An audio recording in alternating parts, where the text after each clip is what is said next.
পশ্চিমবঙ্গের সরকারি কর্মচারী, পুলিশ কর্মী,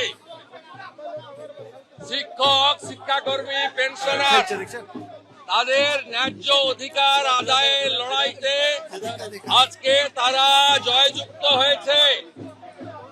রাজ্য সরকার এবং মুখ্যমন্ত্রীর সমস্ত অপপ্রয়াস, চক্রান্ত আজকে সুপ্রিম কোর্টে ধূলিসাৎ করে দিয়েছে সুপ্রিম কোর্টের রায়।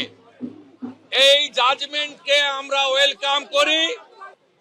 মমতা বন্দ্যোপাধ্যায়কে আগামী মার্চ মাসের মধ্যে 10,400 কোটি টাকা কর্মচারীদেরকে দিতে হবে, আর বাকিটা যেটা হবে সেটার দায়ভার পরবর্তী সরকারকে নিতে হবে। এবং ভারতীয় জনতা পার্টি কথা দিতে পারে, বিজেপি সরকার এলে, বিজেপি সরকার আপনারা আনলে আমরা সুপ্রিম কোর্টের জাজমেন্টকে মর্যাদা দিয়ে আপনাদের সুপ্রিম কোর্টের যে রায় তাকে কার্যকর করব। আজকের জাজমেন্ট